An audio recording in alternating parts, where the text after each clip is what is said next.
إنك حميد مجيد. قال الله تبارك وتعالى في كلامه المجيد: أعوذ بالله من الشيطان الرجيم. بسم الله الرحمن الرحيم. يا أيها الذين آمنوا لا تقربوا الصلاة وأنتم سكارى حتى تعلموا ما تقولون ولا جنبا إلا عابري سبيل حتى تغتسلوا وإن كنتم مرضى أو على سفر أو جاء أحد منكم من الغائط أو لامستم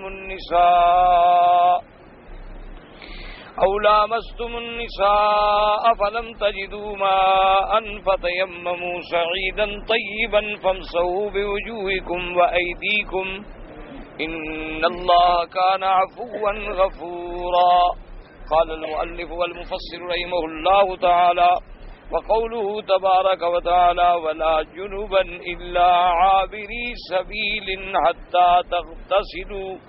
قال ابن أبي حاتم: حدثنا محمد بن عمار قال حدثنا عبد الرحمن الدشتقي قال أخبرنا أبو جعفر زيد بن أسلم بن عطاء بن يسار أن ابن عباس رضي الله تعالى عنه في قوله ولا جنبا إلا عابري سبيل حتى تغتسلوا قال لا تدخلوا المسجد وأنتم جنب إلا عابري سبيل قال تمر به مرا ولا تجلس.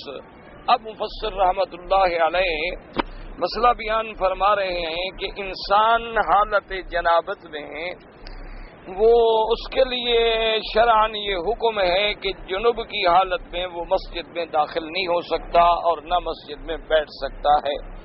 اب جنوب چاہے کسی طرح بھی پیش آئے، چاہے مثلا میاں بیوی ملے تو حالت جنابت میں آ گیا، یا انسان ہے سو رہا تھا احتلام کی کیفیت ہوئی پھر جنوب کی حالت میں آ گیا، تو اب اس کے لیے شریعت کا یہ حکم ہے کہ وہ اللہ کے گھر میں مساجد میں داخل نہیں ہو سکتے، کیونکہ مساجد جو ہیں یہ سب سے زمین میں بہترین اگر کوئی ٹکڑا ہوتا ہے تو وہ اللہ کی مسجد ہے، کیونکہ حضور پاک صلی اللہ علیہ آلہ وصحبہ وسلم کا فرمان ہے کہ خیر البقاء المساجد، کہ تمام دنیا کے بقعوں میں، تمام دنیا کے زمین کے ٹکڑوں میں سب سے اچھا ٹکڑا جو ہے وہ اللہ کا گھر ہے اور مسجد ہے.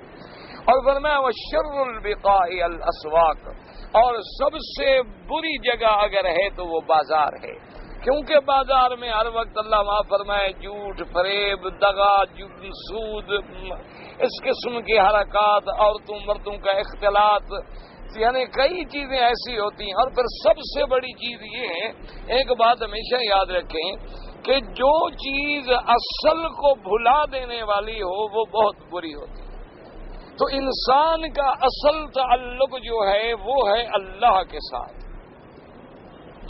اسی لیے آپ دیکھیں نا جی کہ سب سے پہلے اللہ نے کیا پیدا کیا؟ ارواح پیدا کی. سب سے پہلا عالم جو ہے وہ عالم ارواح ہے. اور روح کیا ہے اس کو کوئی جانتا نہیں، یہ امر ربی ہے. تو جس چیز کا تعلق اللہ کے ساتھ تھا، چونکہ روح امر ربی ہے، کوئی جانتا ہی نہیں، تو اس کو سب سے پہلے اللہ نے پیدا فرمایا. اور یہ بات بھی یاد رکھیں کہ روح کو پیدا بھی سب سے اول فرمایا، اور روح پہ موت بھی نہیں آئے گی.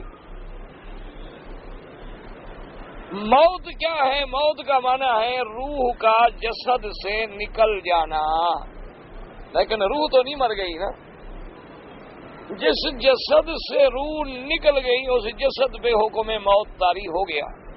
اب روح جو ہے اگر تو وہ مومن کی ہے تو اعلیٰ علیین میں چلی گئی، اور کافر کی ہے تو اسفل سافلین میں چلی گئی، لیکن روح تو باقی ہے، کیونکہ امر ربی کو کیسے ختم کیا جائے.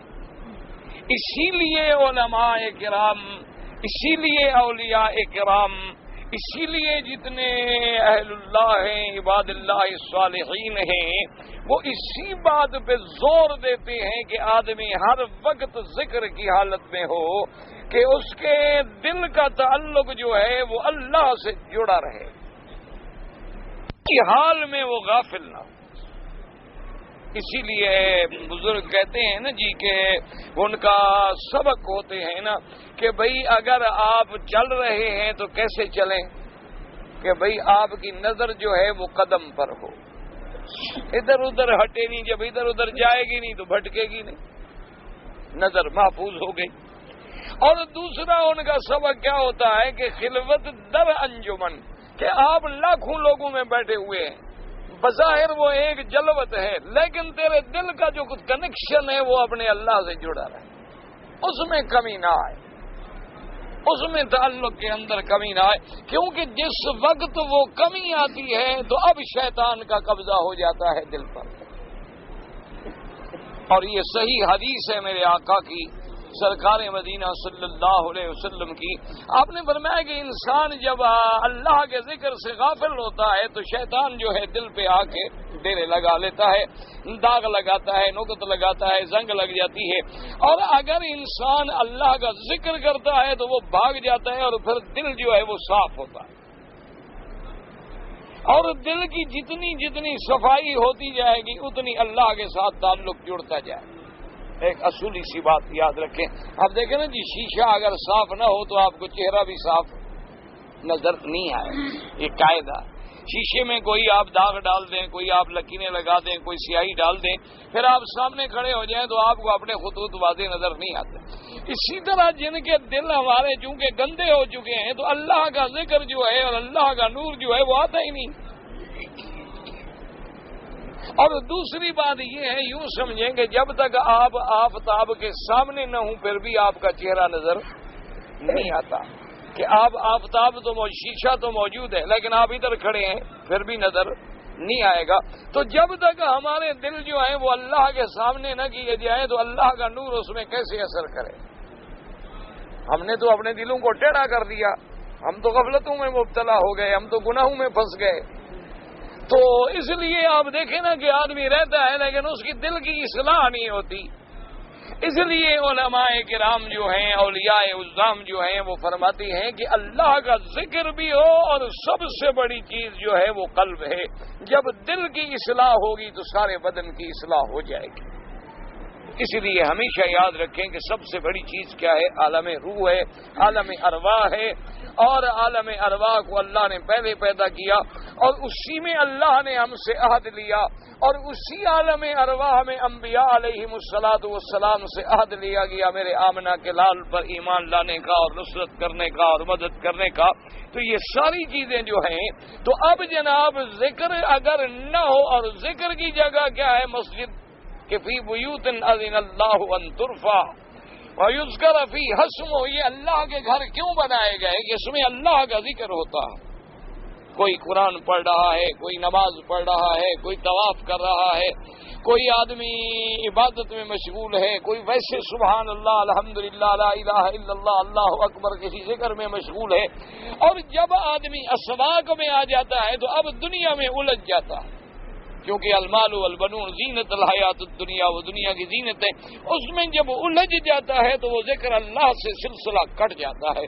تو جو چیزیں اللہ سے کاٹنے والی ہیں وہ بری ہے، اور جو چیزیں اللہ کے ساتھ جوڑنے والی ہیں وہ اچھی ہیں۔ ایک سیدھی سی بات، ایک مقام ہے جو آپ کو اللہ سے ملاتا ہے، ایک مقام ہے جو آپ کو اللہ سے غافل کرتا ہے۔ تو اس لیے حضور پاک کا فرمان ہے، سرکار مدینہ صلی اللہ علیہ وسلم کا، آپ نے فرمایا کہ خیر البقاء المساجد، کہ سب سے اچھے ٹکڑے جو ہیں وہ اللہ کی مسجدیں ہیں، وشر البقاء الاسواق، اور برے ٹکڑے جو ہیں وہ بازاریں ہیں، کہ آدمی ان میں آ کے غفلت میں مبتلا ہو جاتا ہے اور اللہ کے ذکر سے محروم ہو جاتا ہے۔ اب جب اللہ کے گھر جو ہیں وہ سب سے اعلیٰ جگہ ہے اور سب سے پاکیزہ جگہ ہے، مقدس جگہ ہے، اور دیکھیں یعنی آپ دیکھیں کہ جتنے مساجد ہیں یا جتنے دین کے مدارس ہیں، ایک روایت میں آتا ہے کہ جیسے زمین والے آسمان پہ تاروں کو دیکھتے ہیں نا، وہ تارا یار بڑا روشن ہے، وہ تارا دیکھو، وہ تارا دیکھو، وہ تارا دیکھو، اللہ کے فرشتوں کو زمین پر ہی اللہ کے گھر تاروں کی طرح چمکتے ہوئے نظر آتے ہیں۔ ان کو بھی اندازہ ہو جاتا ہے کہ یہاں مسجد ہے، یہاں اللہ کا گھر ہے، یہاں دین کا ادارہ ہے، یہاں اللہ کے قرآن اور حدیث کا مرکز ہے۔ تو یہ چیزیں جو ہیں آسمانوں کے لیے چمکتے ہوئے روشنی کے تارے ہوتے ہیں، جیسے کہ ہمیں آسمان پر جگمگاتے ہوئے تارے نظر آتے ہیں۔ اور اسی لیے اب جب اتنی بڑی پاک جگہ ہے، اتنا بڑا پاک مقام ہے، تو اس کے لیے کچھ آداب تو ہوں گے نا۔ آپ نے قرآن میں نہیں دیکھا کہ حضرت موسیٰ علیہ السلام جب جانے لگے تو اللہ تبارک و تعالی نے حکم دیا کہ فخلعنا علیک انک بالواد المقدس طویٰ، کہ اے میرے نبی اپنے جوتی اتارو، اپنی جوتی موسیٰ علیہ السلام اتار دو، آپ آج ایک بڑی مقدس وادی میں ہیں۔ تو اس لیے جب یہ وادیاں مقدس ہیں، یہ ٹکڑے مقدس ہیں، یہ مقامات مقدس ہیں اللہ کے گھر، تو ان کے لیے بھی آداب ہیں کہ ان میں آدمی بلا وجہ جو ہے جنب کی حالت میں، ناپاکی کی حالت میں کبھی داخل نہ ہو۔ اسی طرح عورت ہے، حیض کے دن ہے، داخل نہ ہو۔ اسی طرح نفاس کے دن ہے، داخل نہ ہو۔ اسی طرح مرد جو ہے اس کے لیے جنب کی کیفیت ہے، داخل نہ ہو۔ بلکہ بعض علماء نے فرمایا کہ چونکہ حدث دو قسم ہے، ایک اصغر ہے، ایک اکبر ہے، یعنی ایک تو چھوٹی ناپاکی ہے نا کہ آدمی کا وضو ہی ٹوٹ گیا، تو اب ویسے وہ بھی ناپاک ہے، بغیر وضو کے نماز نہیں پڑھ سکتا۔ ایک ہے حدث اکبر کے جنب ہو گیا، احتلام ہو گیا، اب حالت جنابت میں غسل کی ضرورت ہے، تو یہ حدث اکبر ہے۔ تو علماء فرماتے ہیں کہ آدمی کوشش یہ کرے کہ اللہ کے مساجد میں بغیر وضو کے بھی نہ آئے، کیونکہ وضو بھی ضروری ہے، اور اگر مسجد میں بیٹھا ہے اور وضو ٹوٹ گیا تو فوراً نکل جائے۔ مسجد میں بیٹھا تھا، اللہ رحمت فرمائے، سو رہا تھا، غفلت انسان ہے، غلبہ ہو گیا، احتلام کی کیفیت ہو گئی، فوراً نکل جائے اور جا کے اپنا غسل کرے، پاک ہو کے اللہ کے گھر میں آئے۔ ہاں ایک مسئلہ یہ ہے کہ حالات ایسے ہیں مثلاً کہ ہم ایک ایسی جگہ رہ رہے ہیں کہ اگر ہمیں غسل کے لیے جانا ہے لیکن مسجد سے گزرنا پڑتا ہے، راستہ ایسا ہے کہ ہمیں مسجد سے گزرنا ہوگا، تو اللہ کا حکم ہے کہ ہاں اگر کوئی گزرنے والا گزر جائے تو کوئی حرج نہیں۔ اچھا اس میں بھی اللہ کی حکمتیں ہیں، کیونکہ اللہ نے سارے مکے کو مسجد الحرام قرار دیا ہے۔ اچھا اب جیسے حرم ہے ماشاءاللہ، باہر کے جتنے ساحات ہیں وہ بھی تو اللہ کی رحمت سے حرم میں شامل ہو جاتے ہیں، ان میں بھی تو نمازیں ہوتی ہیں باقاعدہ، اس لیے اب آدمی کو گزرنا تو ہے، حمام راستے میں ہے، حمام اس طرف ہے، تو گزر سکتا ہے لیکن بیٹھ نہیں سکتا۔ ایک ہے مرور اور ایک ہے قیام اور جلوس۔ مرور کا معنی ہے گزر جانا، اور قیام اور جلوس کا معنی ہے کہ بیٹھ جانا۔ اچھا یہ مسائل خاص طور پہ حضور کے زمانے میں، سرکار کے زمانے میں صلی اللہ علیہ وسلم بھی پیدا ہوئے، کیونکہ حضرت علی رضی اللہ تعالی عنہ کا گھر جو ہے، بی بی فاطمہ الزہرا کا گھر جو ہے، آپ نے دیکھا ہے کہ جہاں حضور پاک کا روضہ مبارک ہے، یہ سیدہ عائشہ کا گھر ہے۔ سیدہ عائشہ صدیقہ رضی اللہ تعالی عنہا کا گھر مبارک ہے، اور اس سے ذرا پیچھے آ جائیں تو یہ گھر ہے سیدہ فاطمہ الزہرا رضی اللہ تعالی عنہا کا۔ تو اب میاں بیوی اس میں رہتے ہیں، تو اب لازمی بات ہے کہ کہاں سے نکلیں، آگے تو مسجد تھی، تو اس لیے اللہ کی شان ہے کہ اللہ نے گزرنے کی تو اجازت دے دی، لیکن بیٹھنے کی اور قیام کرنے کی اجازت جو ہے وہ نہیں ملی، اس لیے کہ اب حالات ایسے تھے، کیونکہ یہ جتنا اب جہاں آپ یوں سمجھ لیں کہ جہاں اس زمانے میں اب صف اول ہوتی ہے مدینہ منورہ میں، اور امام صاحب نماز پڑھاتے ہیں جس محراب میں، یہ سارے گھر ہیں ازواج رسول اللہ صلی اللہ علیہ وسلم، یہ گھر تھے حضور کی بیویوں کے، یعنی آپ یوں دیکھ لیں نا، جہاں آپ صلاۃ السلام پڑھتے ہیں وہاں بی بی عائشہ کا گھر ختم ہو گیا تو آگے پھر گھر آ جاتا تھا بی بی حفصہ کا، اسی طرح بی بی ام سلمہ کا، اسی طرح پھر بی بی سودا کا، یہ سارے گھر تھے حضور کے، 9 گھر تھے، 9 بیویوں کے گھر تھے۔ یہ سیدنا عثمان رضی اللہ تعالیٰ عنہ کے زمانے میں ضرورت پڑی کہ بھی اب مسجد میں اضافہ کیا جائے، اب لوگ زیادہ ہو گئے ہیں تو مسجد کو بڑھایا جائے، تو انہوں نے پھر یہ گھر لے کے ان کو مسجد میں شامل کیا تاکہ مسجد کا حصہ جو ہے کچھ زیادہ ہو جائے۔ اور محراب جو ہے حضور کے زمانے میں، سرکار کے زمانے میں محراب جو ہے وہ تھا جہاں اب ممبر ہے، ریاض الجنہ میں آپ جائیں نا تو ممبر مبارک ہے، تو ممبر کے ساتھ ایک چھوٹا سا محراب ہے، تو یہ حضور کے زمانے میں محراب مبارک تھا، اور اسی کے سامنے بالکل دروازہ ہے، وہاں سے حضور بی بی عائشہ کے گھر سے تشریف لاتے اور یہاں کھڑے ہو کے نماز پڑھاتے۔ اور فارغ ہونے کے بعد حضور پھر اپنے گھر میں تشریف لے جاتے. تو اس دور میں وہ ممبر کی جگہ اور محراب کی جگہ وہ تھی. اب یہ اگلا حصہ جو ہے یہ سیدنا عثمان رضی اللہ تعالی عنہ کے زمانے میں اضافہ ہوا، اور باقی جو حصہ ہے پیچھے یہ پھر مختلف ادوار میں اضافہ ہوتا رہا. اچھا، جو جگہ اصحاب صفہ کی ہے مدینہ منورہ میں، جہاں ایک تھوڑا سا تھڑا سا بنا ہوا ہے، یہ بالکل وہی جگہ ہے اصحاب صفہ کی. یعنی اسی جگہ حضور کے وہ صحابہ رضوان اللہ علیہم اجمعین کہ جن کے مکان نہیں تھے، گھر نہیں تھا، ٹھکانہ نہیں تھا، کوئی رہائش کی جگہ نہیں تھی، تو وہ اسی جگہ رہتے تھے اور یہاں ایک رسی لٹکا دیتے تھے. اور کوئی اللہ کا بندہ جس کو اللہ توفیق دیتا تو وہ کھجوروں کا ایک گوشہ آ کے رسی پہ لٹکا دیتا، تو کھجوریں کھا لیتے، پانی پی لیتے اور اپنا گزر اوقات جو ہے کر لیتے. تو یہ اصحاب صفہ کی جگہ تھی. اور اسی طرح جہاں جہاں سفید، یعنی دیکھا ہوگا آپ نے جو ستون ہیں ان کو سفید نشان نیچے لگے ہوئے، تو وہ جگہ جو ہے وہ ریاض الجنہ ہے کہ ما بین بیتی و منبری روضۃ من ریاض الجنہ. اور اسی طرح آپ دیکھیں گے کہ پھر تھوڑا سا اونچائی تک نشان ہے، تو وہاں تک حضور کے زمانے میں مسجد چھتی ہوئی تھی. اور اس کے علاوہ جو بغیر نشان والے ستون ہیں وہ مسجد کا سین تو تھا لیکن چھتی ہوئی نہیں تھی. اور ایک ستونوں کے آخر میں بالکل ایک کنارہ سا لگا ہوا ہے معمولی، وہاں تک مسجد نبوی کی حد تھی حضور صلی اللہ علیہ وسلم کے زمانے میں. اور اس کے بعد جو ہے پھر یہ اضافات ہوتے رہے، اور اللہ تبارک و تعالیٰ نے جن جن کو توفیق دی، جیسے کہ اللہ نے موجودہ حکومت کو جزاہم اللہ خیرہ توفیق دی کہ اللہ کے نبی کا حرم ایسے بنایا کہ اب دنیا میں کوئی مثال. ویسے بھی وہ باطنی لحاظ سے تو پہلے ہی بے مثال تھا، اب ظاہری طور پر بھی ماشاءاللہ وہ ایک بے مثال ہے. یعنی پہلے باطنی رحمت تھی، اب ظاہری اور باطنی دونوں رحمتیں مل گئی ہیں ماشاءاللہ، کہ اتنا جمال ہے، اتنا خوبصورتی ہے، اتنا نفاست ہے، اتنا نزاکت ہے کہ حرم میں آدمی جائے تو بس معلوم ہوتا ہے جنت میں آ گیا. تو اب دیکھیں نا جی، میرا اندازہ فرمائیں کہ جن لوگوں نے یہ بادشاہ نے جو حرم بنایا ہے، اگر اتنی بڑی جگہ ہی اللہ جنت میں دے دیں تو پھر وہاں بھی تو بادشاہی ہوگی نا. حضور کا فیصلہ ہے نا کہ جو مسجد بنائے گا اللہ اس کو جنت میں جگہ. من بنا للہ مسجد بن اللہ لہ بیتن فی الجنہ، اللہ اس کا گھر میں جنت میں گھر بنا دیتے ہیں. تو آپ جتنی مسجد بنائیں اتنا ہی اگر مل جائے.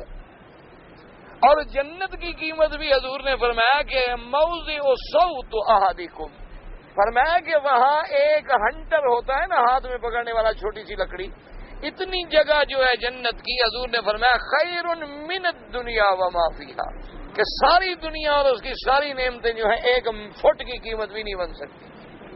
تو اس میں اگر اتنی بڑی جنت مل جائے سبحان اللہ، اور پھر کیا چاہیے. تو اس لیے ہمیشہ سمجھیں کہ مسجد کے آداب ہیں کہ پلید ہیں آپ داخل نہ ہوں. اسی طرح مسجد کے آداب ہیں کہ اگر آپ کے جوتے گندے ہیں تو قطعا داخل نہ ہوں، اگر صاف ہیں پاک ہیں تو پھر چونکہ چمڑا پاک ہے رنگ دینے کے بعد اس کا پہننا بھی پاک ہے، جائز ہے. اصل مقصد وہی ہے کہ بھی اس حال میں جب کہ اس کے اندر کوئی غلاظت ہے، اس کے اندر کوئی ناپاکی ہے، یا جیسے آج کل ہمارے ہاں تو بڑا مشکل ہے نا جی، بعد ربڑ کے سپنج کے ایسے جوتے آ گئے کہ اندر اپنی گندگی روک لیتے ہیں، پتہ بھی نہیں لگتا آدمی کو. تو ایسی چیزوں میں بطور خاص جو ہے آدمی کو احتیاط کرنی چاہیے کہ یہ اللہ کے گھر ہیں. اللہ نے آخر ایسی پابندیاں کیوں لگائی ہیں کہ ولا جنوبن الا عابری سبیل، کہ مساجد میں حالت جنابت میں داخل نہ ہوں، اور کسی حالت میں ہاں اگر مرور ہے عبور ہے لیکن لا یجلس، اگر گزر گیا تو گزر گیا لیکن بیٹھے نہیں. تو اس زیادہ کریں. اصل میں آج کل مشکلات یہ ہو گئی ہیں کہ ہم لوگ افراد تفریط میں بہت پڑ جاتے ہیں. ہمارے ہاں مسجدوں کا بڑا احترام ہے ماشاءاللہ، لوگ جوتے بیر اتاریں گے اور کبھی جوتے کا تصور بھی نہیں کر سکتے کہ جوتے کے ساتھ مسجد میں آ جائیں. اگر آئیں تو ویسے بھی لوگ ان کو سمجھیں گے کہ عقل سے فارغ ہے. اچھا، اور اس کے بعد لیکن نماز نہیں پڑھیں گے. تو اس ادب کا کیا فائدہ ہے بھائی کہ مسجد کو آدمی سلام بھی کرے، مسجد کے قریب جائے تو جوتا بھی نہ پہنے، لیکن نماز کا وقت آئے تو حضرت باہر نکل جائے. تو یہ کون سا ادب ہے؟ اور بعض جگہوں پر ایسا بھی زیادتی ہو گئی ہے کہ بھی چونکہ یہ جوتا نہیں پہنتے اور جوتا پہننا جائز ہے، وہ خیال بھی نہیں کرتے کہ بھی جوتا ٹھیک بھی ہے کہ نہیں ہے، صاف بھی ہے کہ نہیں ہے، اور کیا داخل ہونے کے قابل بھی ہے کہ نہیں ہے۔ اصل مسئلہ یاد رکھیں یہ، اب دیکھو نا جی جنوب ہے، ٹھیک ہے، اب جنوب کی حالت میں آدمی کپڑا بدن کو لگ گیا اور تو پاؤں کو تو کچھ ہی نہیں لگتا نا، لیکن پھر بھی اللہ نے داخل ہونے سے منع کر دیا کہ بھئی یہ مسجد کے آداب میں شامل ہے، کہ مسجد کے آداب کے خلاف ہے کہ کوئی آدمی جنوب کی حالت میں داخل نہ ہو۔ اسی لیے یعنی اگر آپ کا جوتا پاک ہے، نیا ہے، صاف ہے، یا بعض لوگ بیچارے بڑی احتیاط کرتے ہیں، وہ 2 جوتے بنا لیتے ہیں، ایک حرم کے لیے مختص کر دیتے ہیں۔ کیوں آدمی طواف کرے، اللہ توفیق دے 8-10 طواف کرے، صاف بات ہے کہ پاؤں پہ اثر ہوگا، تو وہ ایسے خاص چیزیں بنا لیتے ہیں موزے قسم کی یا کوئی ایسا خاص کہ بھئی یہ ہم نے حرم میں استعمال کرنا ہے، اور جب حرم سے نکلیں گے اس کو نکال لیں گے اور باہر والا جوتا پہن لیں گے۔ بڑی اچھی بات ہے، کوئی عیب نہیں۔ اگر جوتا پاک ہے، صاف ہے، جس میں کسی قسم کی کوئی نجاست کا شبہ نہیں ہے، تو کوئی ایسی بات نہیں، اس کا استعمال جائز ہے۔ اس لیے فرماتے ہیں مفسر رحمت اللہ علیہ کہ جی گزر تو سکتا ہے لیکن بیٹھے نہیں۔ اسی کو روایت کیا ہے ان عبداللہ ابن مسعود و انس و ابی عبیدہ و سعید بن المسیب رضوان اللہ علیہ اجمعین، ان سب نے بھی یہی فرمایا۔ والضحاک و عطا و مجاہد و مسروق و ابراہیم النخعی و زید بن اسلم و ابی مالک و عمرو بن دینار والحکم بن عتبہ و اکرمہ والحسن البصری و یحییٰ بن سعید الانصاری و ابن شہاب و قتادہ رحمہم اللہ تعالی علیہم اجمعین، اللہ کی ان پہ کروڑوں رحمتیں ہوں، ان سب حضرات نے بھی یہی فرمایا کہ عابری سبیل کا معنی گزرنے والا، کہ گزر سکتا ہے لیکن بیٹھ نہیں سکتا۔ وقال ابن جریر حدثنا المثنى قال حدثنا ابو صالح قال حدثنا اسقال حدثنا يزيد بن ابي حبيب قول الله عز وجل ولا جنوبا الا عابري سبيل ان رجال من الانصار كانوا باب في المسجد فكانت تصيبهم الجنابة ولا ماء عندهم ويردون الماء ولا يجدون ممرا الا في المسجد فانزل الله تعالى ولا جنوبا الا عابري سبيل۔ اب مفسر رحمۃ اللہ علیہ فرماتے ہیں کہ یزید ابن ابی حبیب نے روایت تفسیر فرمائی اس قول کی کہ اللہ نے فرمایا ولا جنوبا الا عابري سبيل، اس کا کیا معنی ہے؟ انہوں نے فرمایا کہ انصار کے کچھ لوگ تھے، ان کے گھر ایسے بنے ہوئے تھے کہ دروازے جو تھے وہ مسجد کی طرف کھلتے تھے، کیونکہ اس زمانے میں اتنی آبادی بھی نہیں تھی اور ہر آدمی یہ چاہتا تھا کہ مسجد کے قریب ہو اور مجھے نماز میں تکلیف نہ ہو، میں فوراً نماز میں پہنچ جاؤں، کیونکہ پہلے تو مسلمانوں کو فکر ہی ایک ہوتی تھی نا کہ بھی میری جماعت نہ جائے۔ حتیٰ کہ مسلمان گھر خریدتا تھا تو پہلے دیکھتا تھا کہ بھی دائیں بائیں مسجد کہاں ہے۔ اب تو دیکھتے ہیں نا جی کہ مارکیٹ کہاں ہے، کوئی شاپنگ سینٹر کہاں ہے، کوئی اچھا پلازا کہاں ہے، کوئی اس کا بچوں کے لیے جی پارک کہاں ہے، اس طرح کی چیزیں اب دیکھ کے لوگ مکان لیتے ہیں۔ پہلے تو مسلمان یہ سوچتا تھا کہ بھی اللہ کا گھر کتنا قریب ہے کہ میری جماعت ہوگی کہ نہیں ہوگی، ایک فکر۔ اسی لیے میرے آقا نے فرما دیا تھا کہ اگر تم کسی بندے کو دیکھو کہ مسجد میں آتا ہے جاتا ہے نمازیں پڑھ فاشهدوا له بالایمان، گواہی دو کہ ایمان والا ہے، کیونکہ ظاہر دلالت کر رہا ہے اس کا کہ باطن تو پھر اللہ کے سپرد ہے۔ تو اس لیے حضور نے فرمایا کہ مومن بندے کا تو یہ عالم ہوتا ہے قلبہ معلق بالمساجد، اس کا دل مسجد میں لٹکا ہوا، بس ایک نماز پڑھ کے جا رہا ہے تو پھر فکر ہے یار وہی ذرا جلدی کھانا کھا لیں، پھر عصر کی اذان ہو جائے گی، نماز میری جماعت نہ چلی، اس کو ایک ہی فکر ہے، ہر وقت دل جو ہے وہ مسجد میں اٹکا ہوا۔ اور اس کے مقابلے پہ دیکھ لیں جن کے دل کلب میں اٹکے ہوئے ہیں، ہوٹلوں میں اٹکے ہوئے ہیں، جناب شام کو کسی فینسی شو دیکھنے میں اٹکے ہوئے ہیں، کوئی محفل موسیقی میں اٹکے ہوئے ہیں۔ اب تو گانے بجانے والے لوگ بھی کہنے لگ گئے کہ ہم عبادت سمجھ کے گانا بجاتے گاتے بجاتے۔ انا للہ و انا الیہ راجعون۔ جب مسلمان اتنا بے حس ہو جائے نا جی، اتنا بے ضمیر ہو جائے، پھر جس کی مرضی آئے جو مرضی آئے کہتا پھر۔ اگر مسلمان میں ایمان سے کہیں غیرت ہو تو کوئی دین کی توہین کر سکتا ہے؟ کوئی آدمی دین کی توہین کر سکتا؟ دیکھا نہیں حضور کے صحابی تھے نابینا، نابینا صحابی، آنکھیں مبارک بھی نہیں ہیں، انہوں نے اپنی بیوی کو خنجر مار مار کے مار ڈالا۔ حضور صلی اللہ علیہ وسلم کی سرکار میں مقدمہ پیش ہوا کہ یا رسول اللہ صلی اللہ علیہ وسلم، یہ آپ کا صحابی ہے اور اس نے بیوی کو قتل کر دیا۔ حضور باغ نے جب طلب کیا نا جی، تو وہ آیا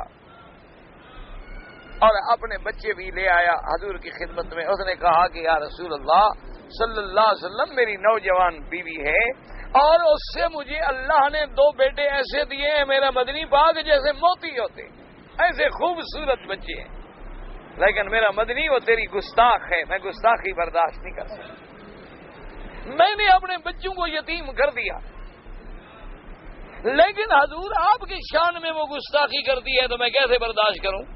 میں نے 1 دفعہ سمجھایا، 2 دفعہ سمجھایا، 3 دفعہ سمجھایا، لیکن وہ بدبخت آپ کی شان میں کوتاہی کرنے سے بات نہیں آتی۔ آج پھر مجھے بھی اللہ نے موقع دیا، میں بھی سینے پہ چڑھ گیا اور میں نے کہا تمہیں مارنا ہے، میری گردن کاٹنی ہے، کاٹ دو، میں آپ کی توہین برداشت نہیں کر سکتا، بس بات ختم ہو۔ دیکھیں نا جی، حضور کی شان میں کوئی گستاخی کرے، اللہ معاف کرے۔ اور پھر مسلمان ماشاءاللہ کہ بھئی اب حضور کی حدیث پڑھنا بھی عبادت ہے، کنجروں کا گانا بجانا بھی عبادت ہے، اس سے بڑی کوئی توہین ہے؟ نہ توہین کیا ہوتی ہے، نعوذ باللہ، یعنی ایسا کوئی لفظ زبان سے نکالا جائے جو حضور کے شان کے برابر نہ ہو، حضور صلی اللہ علیہ وسلم کے سرکار کے شان کے برابر۔ لیکن وجہ کیا ہے؟ ہمیں اسلام رہا ہی نہیں۔ اب جناب حضور کی بیویاں بھی امہات المومنین ہوں اور مرزا قادیانی بھی اپنی بیویوں کو امہات المومنین لکھے، تو یہ تعریف ہے حضور کی۔ ابو بکر و عمر عثمان و علی بھی صحابہ ہوں اور اس کے بھی صحابی ہوں۔ انا للہ و انا الیہ راجعون۔ اور پھر کہتے ہیں کہ مسلمان بڑا تنگ نظر ہے، بڑا تنگ نظر ہے اور بڑا ایسا ہے اور بڑا ایسا ہے۔ او بدبختو، تمہاری شہزادی کو طلاق ہو جائے تو تمہارا قانون کہتا ہے کہ اب وہ شہزادی کا لفظ بھی نہیں استعمال کر سکتی، اب وہ چونکہ یہ لفظ مخصوص ہیں، جب اس کا اس خاندان سے تعلق کٹ گیا ہے تو اب وہ ہمارے جو اعزاز ہیں وہ استعمال نہیں کر سکتی۔ تمہارے قانون میں اتنا پاس ہے اور محمد مدنی کے اعزازات دوسرا استعمال کر سکتا ہے؟ تمہیں اپنے قانون کا کتنا خیال ہے؟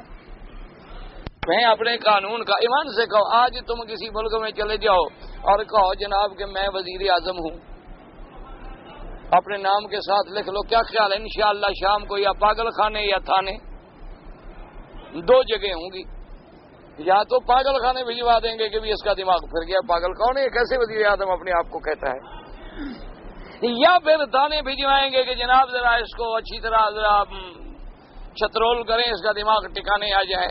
یہ کیسے بن گیا؟ تو یہ تیرا عہدہ، کسی وزیر کا عہدہ، کسی منسٹر کا عہدہ، کسی کمشنر کا عہدہ، کسی ڈپٹی کمشنر کا عہدہ کوئی دوسرا یوز نہیں کر سکتا، تو میرے مدنی کے ختم نبوت کا اعزاز کوئی دوسرا استعمال کر سکتا ہے؟ حضور کا اعزاز ہے خاتم النبیین، حضور کا اعزاز ہے رحمت للعالمین، حضور کا اعزاز ہے سراجا منیرا، حضور کا اعزاز ہے کہ آپ کی بیویاں جو ہیں وہ امہات المؤمنین، حضور کا اعزاز ہے کہ آپ کے صحابہ جو ہیں وہ اصحاب رسول اللہ، حضور کا اعزاز ہے کہ آپ کے گھر والے اہل بیت رسول اللہ، حضور صلی اللہ علیہ وآلہ وسلم کا اعزاز ہے کہ مسجد رسول اللہ۔ تو یہ سارے اعزازات جو ہیں اگر کوئی اور ڈاکو ڈاکہ ڈالے دین کا اور ہمیں احساس نہ ہو تو پھر ہمارا اسلام کہاں ہے؟ پھر ہمارا ایمان کیا ہے؟ بس اسی کا نام ہے ایمان کہ بس نماز ہم پڑھ لیتے ہیں، حلوے شلوے کھا لیتے ہیں، فیس وغیرہ مل جاتی ہے، ماشاءاللہ کام گاڑی چل رہی ہے۔ انا للہ و انا الیہ راجعون۔ دعا کرو اللہ ہمیں عقل دے، اللہ ہم پر رحم فرمائے، اللہ امت محمد مصطفیٰ کے شان پہ رحمت کر دیں۔ اب وقت بہرحال وہی ہے کہ جیسے کہ وہ حالی بیچارے نے فریاد کی تھی نا کہ اے خاصہ خاصان رسول، وقت دعا ہے، امت پہ تیری آ کے عجب وقت پڑا ہے۔ بس اب حال وہی ہے کہ ہم بالکل برباد ہو گئے ہیں، روحانی طور پہ، جسمانی طور پہ، نفسانی طور پہ، اعمال کے اعتبار سے، سیرت کے اعتبار سے، صورت کے اعتبار سے۔ یعنی ہم دیکھیں کہ آپ بڑے بڑے علماء، بڑے بڑے مولوی، ہم دنیا کو تقریریں کرتے ہیں، ہماری اپنی اولادیں نماز نہیں پڑھتی۔ ہم دنیا کو بڑی بڑی تقریریں کرتے ہیں جناب، ماشاءاللہ لچھے دار تقریریں، ہماری اپنے گھروں میں پردہ نہ ہو۔ ہم ساری دنیا کو تقریریں کریں اور ہماری بیٹیاں بال کٹوائیں۔ ہم ساری دنیا کو تقریریں کریں اور ہماری بیٹیاں مخلوط کالجوں میں پڑھتی ہوں۔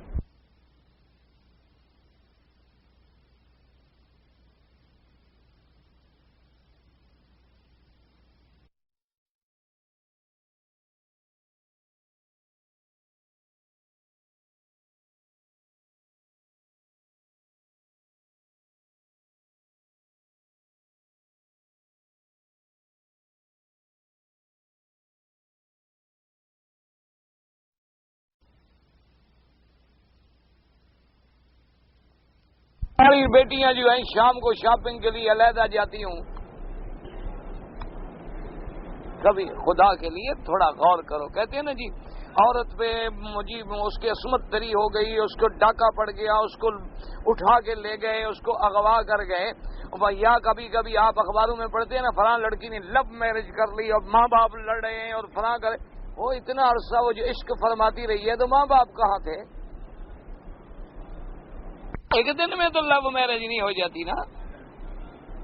وہ جو روزانہ آدھا آدھا گھنٹہ ٹیلی فون پہ لگی ہوئی ہے، تم نے کبھی غور کیا ہے کس کو فون ہو رہا ہے؟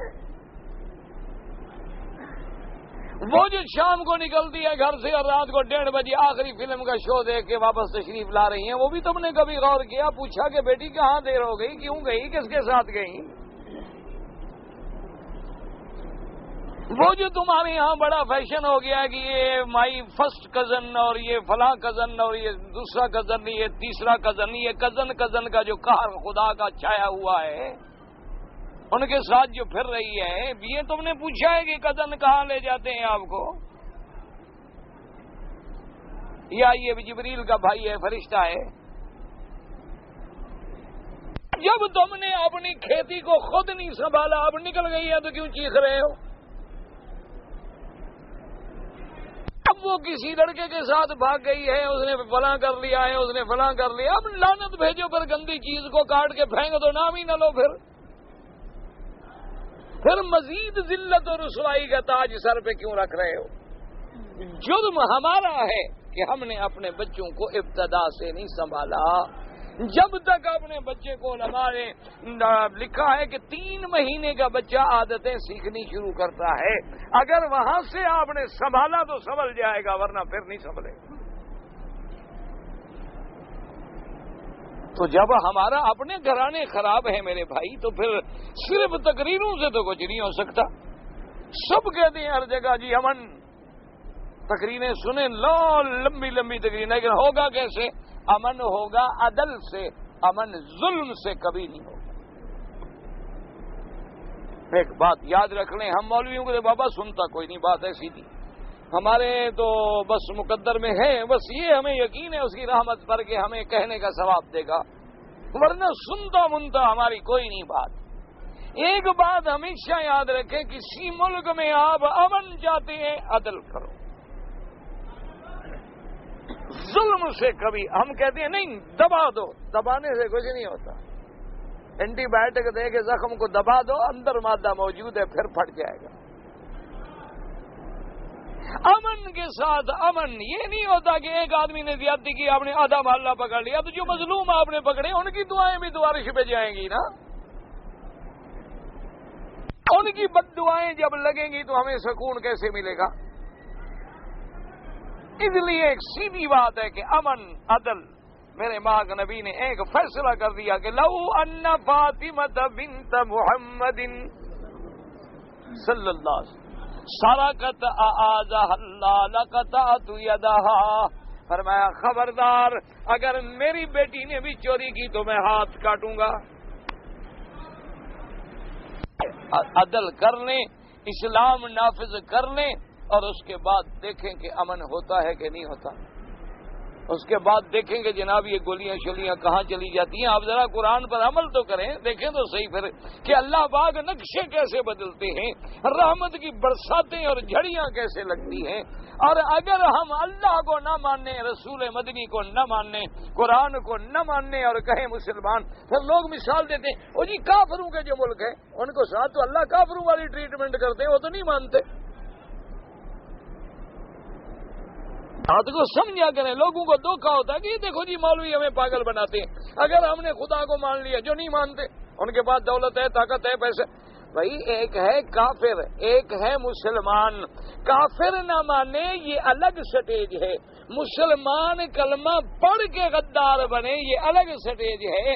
اللہ تبارک و تعالی اپنا بن کے جو دھوکا دے اس کو کوئی ایسے باغی کو کوئی بھی برداشت نہیں کرتا۔ آپ کے پاس بھی اقلیت ہوتی ہے، ملک میں کافر ہوتے ہیں، ہندو ہوتے ہیں، سکھ ہوتے ہیں، کھاتے ہیں، پیتے ہیں، رہتے ہیں، کوئی اسلام کا حکم نہیں کہ ان کو مار ڈالو، ان کی جان مال آبرو عزت کی حفاظت کرو۔ لیکن جب تم دعویٰ کرو کہ ہم مسلمان اور ہم ماشاءاللہ عاشق رسول عربی صلی اللہ علیہ وسلم کہ ہمارے ایمان کی دلیل ہے، دیکھیں جی ہم نے تو 2000 بتیاں لگائیں، ہم نے سڑکیں روشن کر دی، ہم نے جناب پوری مسجدوں پہ کم سجا دیے حضور کی خوشی میں، عید کی خوشی منا رہے تھے حضور کی، لیکن دل کی بتی روشن نہیں کی تو ان کموں کا کوئی فائدہ نہیں۔ اصل ضرورت یہ تھی کہ ہم دل کی اپنی بتی جو تھی نا بجھی ہوئی اس کو روشن کرتے اللہ کے ذکر سے، حضور کے درود پاک سے، حضور کی اتباع سے، حضور کی غلامی سے، اور ہم سبق لیتے حضور کی ولادت سے کہ میرے مدنی آئے، کفر کو مٹا دیا، شرک کو مٹا دیا، بتوں کو مٹا دیا، غیر اللہ کی منتوں کو مٹا دیا، غیر اللہ کے آگے جھکنے کو مٹا دیا۔ آج ہم عہد کریں کہ ہم بھی شرک کو مٹائیں گے، پھر تو کوئی بات تھی، پھر تو کوئی مسئلہ تھا کہ ہم نے حضور صلی اللہ علیہ وسلم سے محبت کا صحیح اظہار کیا ہے۔ حضور آئے بدعت مٹانے کے لیے، ہم نے حضور کے نام پہ بدعتیں کی۔ فیصلہ آپ کر لیں، خود سوچ لیں۔ اللہ کے نبی آئے غیروں سے چھڑانے کے لیے، بیت اللہ سے بتوں کو نکالنے کے لیے، غیروں کے آگے سجدے سے روکنے کے لیے، غیروں کی نظر نیاز منت استغاثے سے روکنے کے لیے، اور ہم نے اسی دن غیروں کو پکارا اور غیروں کے نام پہ نظریں چڑھائیں، تو ہم نے حضور سے کیسے محبت کی؟ محبت کا معنی تو یہ تھا کہ ہم اس مشن کو جاری رکھتے، اس سنت کو جاری رکھتے، اس طریقے کو جاری رکھتے۔ اور اسی لیے خدا کی شان دیکھیں کہ اللہ نے جس مہینے میں میرے مدنی پیدا ہوئے وفات بھی اسی میں ہو گئی، کہا کہ اگر خوشیاں منانی ہیں تو ذرا وفات کو بھی تو سامنے رکھو۔ حضور صلی اللہ علیہ وسلم کی وفات بھی، اور پھر دیکھیں اسی دن ولادت ہے، اسی دن وفات، دن بھی ایک ہے، اسی دن نبوت ملی ہے۔ خدا کی شان دیکھیں کہ اللہ نے ایک ہی دن میں سارے فیصلے فرما دیے، ایک ہی مہینہ ہے، اسی میں ولادت ہے، اسی میں وفات ہے، اسی میں نبوت ہے، اسی میں ہجرت ہے، ساری چیزیں جمع ہو گئی کہ ایک طرف اگر تجھے خوشی ہو رہی ہے تو دوسری طرف حضور کی جدائی کا غم بھی تو سامنے رکھو۔ لیکن بس ایک رواج ہے، جس نے جھنڈی لگا لی پکا عاشق، جس نے نہیں لگائی وہاں بھی نبی کو نہیں مانتا۔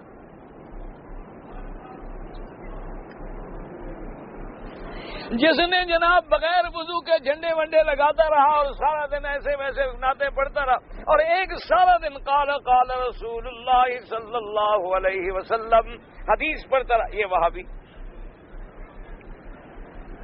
اور وہ سبحان اللہ پکا، صرف سنی نہیں، پکا سنی، اہل سنت والجماعت، استاد بھی ساتھ، اکیلا بھی نہیں. ماشاءاللہ. جماعت سے مراد پتہ نہیں کیا تمہارے لوگوں کی جماعت جھنڈیاں لگانے والی یا نبی کی جماعت ہے صحابہ والی؟ اللہ سے دعا کرو اللہ ہمارے حال پہ رحم کرے. بس دعا کرو اللہ ہمیں حضور کا سچا غلام بنائے. دل سے دعا کرو اللہ ہمیں حضور کی محبت نصیب فرمائے. اللہ ہمارے دلوں میں حضور مدنی سرکار کی سنت تازہ فرمائے. اللہ حضور کے نقش قدم پہ زندہ رکھے اور اسی پہ موت آئے. اور اللہ تبارک و تعالی ہمیں قیامت میں حشر میں حضور کے ہاتھوں سے حوض کوثر نصیب فرمائے. حضور صلی اللہ علیہ وسلم کی شفاعت نصیب فرمائے. اور ایک بات یاد رکھ لیں کہ جو بدعت کرنے والے ہیں حضور ان کی شفاعت نہیں کریں گے. اس لیے دعا کریں اللہ ہمیں بدعت سے بچائے. اللہ ہمیں صحیح معنوں میں اہل سنت میں شامل فرمائے. اللہ پاک ہماری آپ کی سب کی اصلاح فرمائے. بس دعا کیا کرو. اب باقی رہ گئی دعا گئی ہے. جیسے وہ مثال میں نے آپ کو کئی دفعہ سنائی ہے نا کہ مریض کو لے جاؤ نا ڈاکٹروں کے پاس. پہلے جناب وہ لے جائیں گے بڑے عنایت مرکزہ میں اور جناب وہ خاص کمرے میں ICU میں رکھیں گے. اس کے بعد جا کے پوچھو کہ جناب ڈاکٹر صاحب کیا حال ہے؟ وہ کہتے ہیں جی دعا کرو. جو اچھا ڈاکٹر ہوتا ہے نا وہ یہ تو نہیں کہتا کہ دفعہ ہو مر گیا. آج کل تو خیر ماشاءاللہ ایسے ڈاکٹر بھی ہیں. آج کل تو اللہ کی رحمت سے کسائی زیادہ ہیں ڈاکٹر کم ہیں. آپریشن تھیٹر میں مریض کو کاٹ کے اسی وقت باہر نکل آتے ہیں کہ پیسے لاؤ سلائی کرتے ہیں اور نہ پڑا ہے لے جاؤ. نہ کیا خیال ہے آپ کا یہ ڈاکٹر ہیں؟ تو اب جب ڈاکٹر جو اچھا ہے نا پھر وہ یہ نہیں کہتا بیچارہ کہ بھائی تمہارا، وہ کہتا ہے بھائی بات یہ ہے کہ دعا کریں.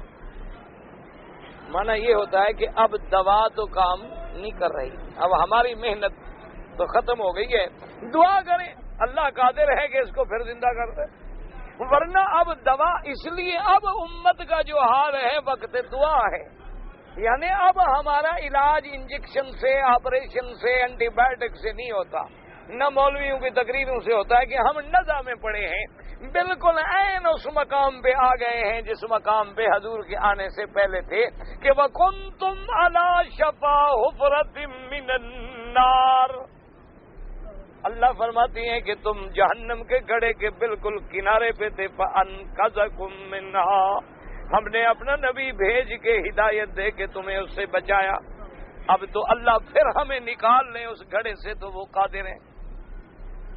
ورنہ بالکل شیخ بھی بگڑ گئے، پیر بھی بگڑ گئے، مولوی بھی بگڑ گئے، مسجدوں والے بھی بگڑ گئے، قبروں والے بھی بگڑ گئے، سب دکاندار بن گئے ہیں. اب اللہ والی جگہ کہیں نہیں ملتی. الا قلیل من عبادی الشکور.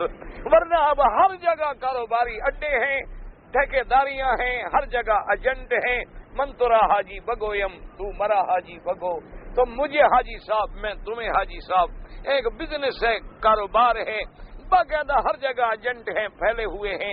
مزاروں پہ جاؤ تو یہی حال ہے اور خانقاہوں میں جاؤ تو یہی حال ہے، مسجدوں میں جاؤ تو یہی حال ہے.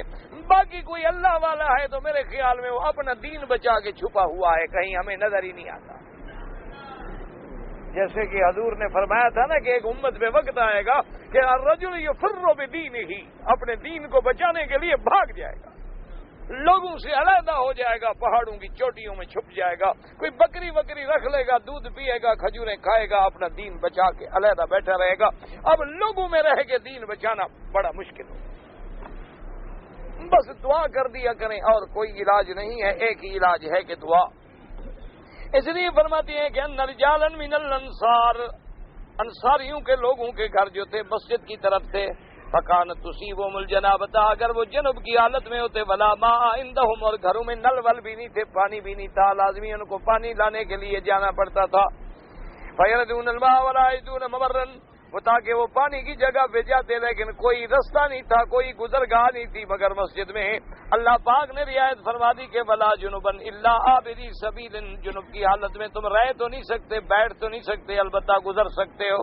لیکن یہ بھی کس کے لیے حکم ہے؟ جس کے لیے دوسرا رستہ نہ ہو. یاد رکھو، سمجھو مسئلہ کہ مسجد کے علاوہ گزرنے کا اور راستہ نہیں ہے. اگر اور راستہ ہے تو پھر کیوں گزرے؟ پھر تو اور راستہ موجود ہے، بلا وجہ خامخواہ گزرنے کا کیا مطلب ہے؟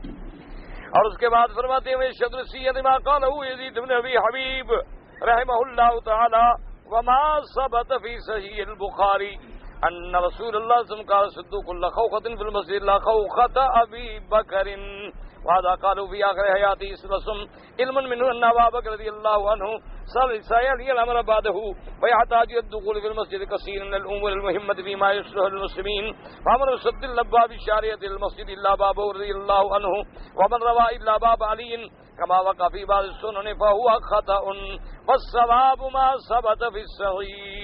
اب مفسر رحمۃ اللہ علیہ فرماتی ہیں کہ مسجد سے گزرنے کی اجازت جو ہے اس کی تائید اس حدیث سے مبارک سے بھی ہوتی ہے جو صحیح بخاری کے اندر موجود ہے کہ میرے آقا نے سرکار مدینہ صلی اللہ علیہ وسلم نے رحمت تو جہاں نے حکم دیا تھا، آپ نے فرمایا کہ صدوق لخوخۃ، آپ نے فرمایا کہ تمام رستے، تمام جو چھوٹی چھوٹی جگہ جو ہیں راستے مسجد میں آنے کے جتنے ہیں اب بند کر دو، اب جگہ بہت ہو گئی ہے، اب لوگ باہر سے جائیں، الا خوخۃ ابی بکر، لیکن ابو بکر کی گلی بند نہ کرو، وہ مسجد میں راستہ کھلا رہے۔ کیوں؟ مفسرین کرام محدثین عظام نے لکھا ہے کہ حضور جانتے تھے، اللہ نے حضور کو خبر دے دی تھی کہ انہو سیلی الخلافۃ بعدہ، کہ آپ کے بعد خلیفہ بننا ہے ابو بکر نے۔ تو حضور صلی اللہ علیہ وسلم کو جب پتا تھا کہ میرے بعد جب حضرت ابو بکر خلیفہ بنیں گے تو آپ کو لازمی بات ہے کہ مسلمانوں کے امور کے لیے ہر وقت مسجد میں آنا جانا، مسجد میں آنا جانا، کیونکہ دور ہوں گے تو بڑی تکلیف ہوگی، اور اس حالت میں کبھی پھر آدمی کو غسل کی بھی تو حاجت ہو سکتی ہے، اس لیے حضور نے سب کے دروازے بند کرا دیے، لیکن ابو بکر صدیق کی کھڑکی کھلی رہی۔ بعض لوگوں نے یہاں روایت بنائی ہے کہ الا خوخۃ علی، بعض ملنگوں نے اضافہ کیا لیکن وہ غلط ہے، وہ حدیث صحیح نہیں ہے۔ حدیث صحیح جو ہے الا خوخۃ ابی بکر رضی اللہ تعالی عنہ، یہ اس معاملے میں بڑے ہوشیار ہیں ملنگ، یہ چاہے نشے میں پڑے ہوں نا لفظ جوڑ لیں گے کہیں نہ ایسا ٹکائیں گے نا جی کہ اچھا اب اس کا یہ ہوتا ہے کہ اب ایک آدمی لکھ دے اللہ علی تو پڑھتے رہیں گے، اب ہمارے بعد جو نسل آئے گی وہ تو کہے گی ٹھیک ہے حضرت علی کا نام لکھا ہوا ہے، بس اس کو کیا پتا کون تحقیق کرتا پھرتا ہے۔ اور خاص طور پہ آج کل جو ہمارا حوالہ ہے، آج تو بس یہ کہہ دیتے ہیں جی حدیث شریف میں ہے، کتابیں پڑھیں نا آپ یہ لکھیں گے کہ حدیث شریف میں ہے، یا لکھ دیں گے کہ بزرگوں نے فرمایا ہے، کون سے بزرگوں نے؟ نام ہی کوئی نہیں۔ حدیث شریف میں ہے، وہ حدیث کہاں ہے؟ نہ کتاب کا نام ہے، نہ سند ہے، نہ راوی ہے، بس حدیث شریف ہے۔ اور یہ تو ویسے بھی ماشاءاللہ بڑے ہوشیار ہیں، کہتے ہیں آواز آتی ہے یا راوی کہتا ہے، بس نہ راوی کا پتہ ہے نہ یہ پتہ ہے آواز کہاں سے آتی ہے۔ تو اس لیے ہمیشہ یاد رکھیں ان کی بڑی اس معاملے میں بڑے تیز ہیں، ایسا جوڑ لگائیں گے نا جی کتاب میں کہ کتاب اہل سنت والجماعت کی ہوگی، لیکن اس میں ایک روایت ایسی اپنی ڈال دیں گے کہ یہ پڑھی جائے گی 100 سال کے بعد لوگ کہیں گے پکی بات ہے کتاب میں موجود ہے۔ اب اتنی تحقیق کرنا تو علماء کا کام ہوتا ہے کہ بھی یہ حدیث جو ہے اس حدیث مبارک کا درجہ کیا ہے، حدیث صحیح ہے، حدیث حسن ہے، حدیث ضعیف ہے، غریب ہے، منقطع ہے، مرسل ہے۔ پھر اگر حدیث صحیح ہے تو کیا امام بخاری نے اس کو لیا ہے، امام مسلم نے اس کو لیا ہے، یا اس کو طبقات اولا کی حدیثوں میں درج کیا گیا ہے، یا اس کے راوی طبقات ثانی سے تعلق رکھتے ہیں، یا ان کتابوں میں ہے جو تیسرے طبقے کی کتابوں میں صرف ایک لفظ آگے غریب حدیث میں ہے۔ اس سے لوگوں کو بڑا دھوکہ ہوتا ہے۔ ہماری اردو کی جتنی کتابیں ہیں نا، یہ اللہ ہدایت دے ہمارے حضرات کو، اب تو خیر کچھ رواج ہو گیا ہے کہ باقاعدہ حوالہ لکھتے ہیں کہ حدیث شریف ہے لیکن فلاں کتاب میں ہے اور فلاں راوی ہے، ورنہ پہلے تو بس یہی تھا کہ جی حدیث شریف ہے، یا کہہ دیں گے کہ بھی بزرگ فرماتے ہیں۔ بھئی کون سے بزرگ؟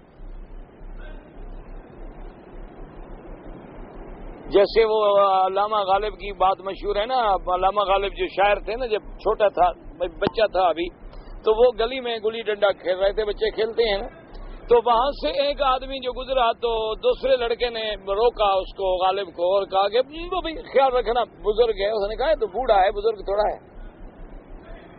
انہوں نے کہا یہ عمر میں زیادہ ہے، بوڑھا ہے بزرگ تھوڑا ہے، ہر آدمی جس کی عمر زیادہ ہو جائے بزرگ ہو جاتا ہے، جس کے سر پہ اس طرح پھروا دو وہ کلندر بن جائے گا۔ ہر پھونکنے والے کو مسیحا نہیں کہتے، جو بھی پھونکے مارنے شروع کر دے وہ مسیحا تھوڑا بن جائے گا۔ تو اس لیے ہمیشہ یاد رکھیں بھی بزرگ فرماتے ہیں کون بزرگ، کس طبقے کے بزرگ، صحابہ میں بھی بزرگ ہیں، تابعین میں بھی بزرگ ہیں، تبع تابعین میں بھی بزرگ ہیں، ائمہ محدثین ہیں، علماء کرام ہیں، اولیاء عظام ہیں، کوئی نام ہو کہ بھئی فلاں بزرگ نے فلاں کتاب میں فرمایا ہے، پھر علماء دیکھتے ہیں کہ ان کا یہ فرمان کس حدیث مبارک کی روشنی میں، قرآن پاک کی کس آیت کی روشنی میں ہے، پھر بات جو ہے جا کے سمجھ آتی ہے۔ تو اب حضور نے فرمایا کہ سب دروازے بند کر دو الا ابی بکر۔ اب جناب فرماتے ہیں فضلیں والثواب ما ثبت في الصحيح من هذه الآية احتج كثير من الأئمة على أنه يحرم على الجنوب المكث في المسجد ويجوز له المرور وقد الحائض والنفس أيضا في معناه إلا أن بعضهم قال يحرم مرورهم على احتمال التلويث ومنهم من قال إن أمنت كل واحد منهم التلويث في حال المرور جاز لها المرور وإلا فلا۔ اب جناب فرماتی ہیں کہ اسی آیت سے اب دیکھیں نا دلیل پکڑیں کہ وَمِنْ هَذِهِ الْآيَةِ، قرآن کی اس آیت سے بہت سارے ائمہ دین نے کہا کہ جنوب کی حالت میں مسجد میں بیٹھنا، لیٹنا، ٹھہرنا جو ہے وہ حرام ہے، البتہ مجبور ہے تو گزر سکتا ہے۔ اسی طرح حائضہ عورت جو ہے وہ بھی ناپاک ہے، نفاس کی عورت جو ہے وہ بھی ناپاک ہے، اس کا بھی حکم یہی ہے۔ الا ان بعضهم قال، بعض علماء یہ فرماتی ہیں کہ یحرم مرورهما، بعض کہتی ہیں کہ گزرنا بھی حرام ہے، کیونکہ گزرنے سے بھی ہو سکتا ہے کہ حیض والی عورت گزرے اور گندا خون کوئی نیچے گر جائے، نفاس والی عورت گزرے اور کوئی خون کے قطرات گر جائیں، اسی طرح جنب والا آدمی گزرے اور اس کی کوئی گندگی کا تھوڑا بہت حصہ مسجد میں گر جائے، اس لیے وہ کہتے ہیں گزرنا بھی حرام ہے۔ اور بعض ائمہ نے فرق کیا، انہوں نے کہا کہ اگر اس کو یقین ہے کہ میں اپنے بدن کو اچھی طرح لپیٹ لیا، کوئی چیز نہیں گرے گی تو گزر جائے، لیکن اگر خطرہ ہے تو نہ گزرے۔ بعد نے تفصیل یہ کی ہے۔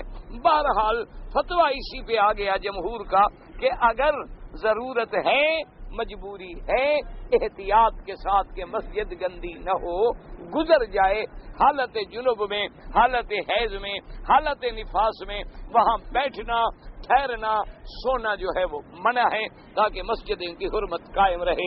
اللہ آپ کو بھی مجھے بھی توفیق دے۔ کہتے ہیں جی مجھے ایک کمپنی میں کام کرنا پڑتا ہے اور میں پینٹ میں ہوتا ہوں مجبوراً، اس وجہ سے جب مجھے پیشاب وغیرہ کرنا پڑے تو چونکہ پینٹ ہوتی ہے تو کھڑے ہو کے کرنا پڑتا ہے، وہاں یہ عذاب تو ہے نا جی، پھر ایک عذاب تو نہیں ہوتا نا، جب آدمی انگریزی لباس پہنے تو کئی عذاب آئیں گے۔ آج کل تو خیر پینٹیں ایسی بنائی ہیں، نہ پلید ہوتی ہیں نہ پرانی ہوتی ہیں۔ آج کل تو جین کی نیا فیشن ایسا چلا ہے، کوئی ایسی ظالم پینٹ ہے کہ جوں پرانی ہو جائے آدمی زیادہ فیشنیبل ہوتا چلے، جوں کھس جائے، ٹوٹ جائے، گندی ہو جائے، دھبے پڑ جائیں، دور سے دیکھو تو اس کے اوپر لعنت برستی ہوئی نظر آئے تو آدمی فیشن میں ترقی کر جائے، اور جب ایسی بلا ٹائٹ پہنی ہوئی ہو تو سزا میں تو ہے، اب بیٹھے کیسے بیچارہ، بیٹھے تو مرے۔ اب اس نے اونٹ کی طرح کھڑے کھڑے پیشاب کرنا ہے، انسان سے حیوان بننا ہے، کیا کرے؟ بہرحال مجبور ہو تو بھائی کوئی حرج نہیں، خیال کیا کرو کہ پیشاب کے قطرے باقی بدن پہ نہ آئے، بات ٹھیک ہے، تو مجبور ہو، نوکری ہے، کیا کرے۔ زیتون کا تیل جو ہے وہ بہت مقدس ہے، اس سے مالش کرنا عورت کے لیے یا مرد کے لیے جائز ہے، تو مرد عورت کے لیے ہی تو اللہ نے پیدا کیا زیتون، اور کس کے لیے پیدا کیا ہے؟ بھئی زیتون اللہ نے پیدا کیوں کیا ہے؟ اسی لیے تو پیدا کیا ہے، حضور نے حکم دیا کلوا منھا وادعوا فإنھا من شجرۃ مبارکہ، کہ اس کو کھاؤ، اس کا تیل لگاؤ، یہ بڑے اچھے پاک درخت ہے، جیسے زمزم پاک ہے، کیونکہ پاک ہے تو دور رکھا رہے، ہم ناپاک ہیں قریب ہی نہ جائے۔ کہاں سے مسئلہ تم نے سمجھ لیا ہے؟ اس طرح تو پھر مرد مقدس ہے، عورت بھی مقدس ہے، انسان سے مقدس بھی چیز ہے، احسن تقویم، بیوی کو بھی ہاتھ نہ لگاؤ۔ کوئی عقل کرو اللہ کے بندے، پتہ نہیں کیسے سوچتے رہتے ہیں مسئلے۔ بالکل کھائیں، لگائیں، مالش کریں، حکم ہے حدیث کا۔ میں حد سے زیادہ پریشان ہوں، میرے مولک 2 لاکھ لوگوں نے کھا لیا، کیا علاج کروں؟ پریشان ہو تو اللہ کا وعدہ ہے، اللہ تمہاری دعا منظور کریں گے۔ امن یجیب المضطر اذا دعاہ یکشف السوء، یہی تو وقت ہے مانگنے کا، اپنے مالک سے مانگو۔ پریشان حال جب خدا کو پکارتا ہے تو اس کی رحمت آ جاتی ہے۔ اب تم خود کسی پیر فقیر کے پاس جانے کی ضرورت نہیں، اب تم تو خود مستجاب الدعوات ہو کہ جب تمہاری رو رو کے اندر سے آواز نکلے گی تو رحمت آئے گی۔ اللہ پاک 2 لاکھ اور دے دے گا، خدا کے بندے مرتے کیوں وہ پیسوں کے لیے؟ خیر میر ہے، کچھ نہیں ہوگا انشاءاللہ، اللہ کریم ہے، اور جگہ سے مل جائیں گے۔ اپنے آپ کو مار نہ ڈالنا اسی غم میں۔ بعض لوگ ہوتے ہیں نا، ہائے 2 لاکھ گیا، رات کو بیٹھے 2 لاکھ گیا، رات دن کو بیٹھے 2 لاکھ گیا، اور 2 لاکھ میں تو جو چلا جائے تو اور نقصان ہو گیا نا۔ چھوڑو 2 لاکھ پہ لعنت بھیجو، اللہ کریم ہے، اللہ اور دے دیں گے لاکھوں۔ انسان سلامت ہے تو رحمت کے دروازے کھلے ہوئے ہیں، نقصان ہوتے رہتے ہیں، ملتے رہتے ہیں۔ دولت تو آنا جانا ہے، اس کا کام ہی ہے، کسی کے پاس ٹھہری ہے، ایک جگہ رک جائے تو اگلے کو کیسے ملے؟ اس کا تو کام ہی یہی ہے کہ یہ چلتی رہے، کبھی تیرے پاس، کبھی میرے پاس، کبھی بیٹے کے پاس، کبھی بیٹے کے بیٹے کے پاس، پھر بیٹے کے بیٹے کے پاس، یہ رکتی نہیں، یہ دوڑنے بھاگنے والی چیز ہے۔ بھاگ گئی تو دفع کرو، اس کو غم لگا کے اپنے آپ کو نہ خراب کرو۔ اللہ کریم ہے، اللہ دے دیں گے، اللہ سے مانگو بس۔ ایک آدمی بغرض عمرہ مکہ مکرمہ سے یمبو البحر سے آ رہا تھا، اس کو معلوم ہی نہیں تھا کہ احرام کہاں باندھے، تو اس نے مسجد عائشہ سے احرام باندھا۔ تو یہ جیسے اب پوچھ رہے ہو تو وہاں بھی تو مولوی سارے فوت نہیں ہو گئے، زندہ ہیں، اللہ کا فضل ہے، وہاں سے پوچھ لیتے تو آپ کو معلوم ہو جاتا۔ اب آپ کا عمرہ تو ماشاءاللہ ہو گیا، لیکن ایک بکری بطور دم ادا کریں حد حرم میں، تاکہ آئندہ آپ کو مسئلے پوچھنے کا احساس بھی رہے۔ دم پڑ گیا جی، بالکل پڑ گیا، پکا۔ اسلامی بینک میں اگر ہم روپیہ رکھیں تو جائز ہے، اگر واقعی اسلامی ہے تو جائز ہے۔ اب مجھے کیا پتا، کیونکہ کئی لوگ ہیں جنہوں نے نام اسلامی رکھا ہوا ہے اور اندر غیر اسلامی سے بھی 2 قدم آگے ہیں۔ اگر واقعی بینک اسلامی ہے، مزاربت، مشارکت، مرابحت پہ کام کرتا ہے تو بالکل ایسے بینکوں سے تعاون کریں، ان میں باقاعدہ اکاؤنٹ رکھیں، ان کے ساتھ کام کریں تاکہ وہ کامیاب ہوں۔ میرے چھوٹے بھائی بہن جو ہیں، مجھے بھائی جان اور میری بیوی کو بھابھی کہتے ہیں، ان کو چھوٹے سنتے سنتے ہمارے بچے جو ہیں وہ بھی ہم کو بھائی جان کہتے ہیں۔ کوئی حرج نہیں، کیا ہو گیا؟ کوئی ایسی بات نہیں، ہر مسلمان ایک دوسرے کا بھائی نہیں ہے۔ انما المؤمنون اخوۃ، تمہارے بچے بھی مسلمان ہیں، تم بھی مسلمان ہو، بھائی تو ہیں۔ بچے کوئی غلطی نہیں کر رہے، بڑے ہوں گے تو سمجھ جائیں گے انشاءاللہ۔ اگر تمہارا رویہ ٹھیک نہ ہوا تو پتہ نہیں پھر تمہیں اور کیا کہیں گے۔ تم خیریت سے رہو، اللہ مالک ہے، جب سمجھدار ہو جائیں گے پتہ لگ جائے گا کہ بھائی نہیں ہے، یہ ہمارے ابو جان ہیں۔ سدرۃ المنتہا کا کیا معنی ہے؟ وہ ایک بیری کا درخت ہے، لیکن وہ جنت کے درختوں میں سے ہے۔ نیچے سے جو چیزیں جاتی ہیں وہ بھی وہاں پہنچتی ہیں، اور عرش سے جو حکم آتے ہیں وہ بھی وہاں آتے ہیں، اس لیے اس کا نام منتہا ہے۔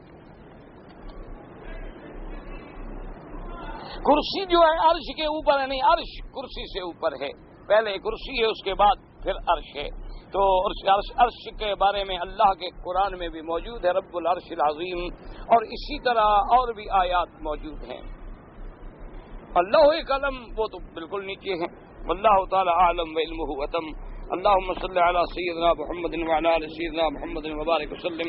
یا اللہ عالم اسلام پہ اپنی رحمت نازل فرما، یا اللہ حضور کی امت پاک پہ رحمت فرما، یا الہ العالمین ہم سب کو حضور کی سچی محبت نصیب فرما، حضور صلی اللہ علیہ وسلم کی محبت، غلامی اور اتباع نصیب فرما۔ یا اللہ ہم سب مسلمانوں کی، گھر والوں کی، بچوں کی، بچیوں کی پریشانیاں دور فرما۔ یا اللہ ہماری ظاہری، باطنی، روحانی، جسمانی بیماریاں، پریشانیاں دور فرما۔ یا اللہ بیماروں کو شفا عطا فرما، بے حیاؤں کو حیا عطا فرما، بے دینوں کو دین عطا فرما، بے اولادوں کو اولاد عطا فرما، جن کی اولاد ہے ان کو صالح بنا، بے روزگاروں کو روزگار عطا فرما، قرض داروں کے قرض عطا فرما، جن کا رزق تنگ ہے ان کے رزق میں برکتیں عطا فرما۔ یا اللہ مسلمان کشمیر میں ہیں، یا اللہ فلسطین میں ہیں، عرب میں ہیں، عجب میں ہیں، ان کی جان، مال، آبرو، عزت کی حفاظت فرما۔ یا اللہ تمام اسلامی ملکوں میں قرآن و سنت کا قانون نافذ فرما۔ یا اللہ حرمین الشریفین کو قیامت تک ہر فتنے سے محفوظ فرما۔ ربنا تقبل منا انک انت السمیع العلیم وتب علینا انک انت التواب الرحیم، وصلی اللہ تعالی علی خیر خلقہ سیدنا محمد وعلی آلہ واصحابہ اجمعین۔ کہاں سے ملے گی؟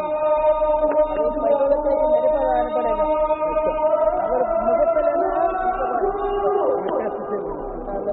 ہے دکان ہے، بابا کو پتا ہے دکان کے بعد اب میں جب چلنا باہر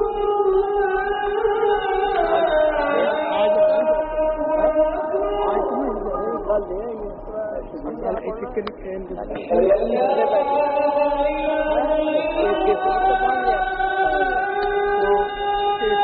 زیادہ لیں گے میں 10 میں دیتا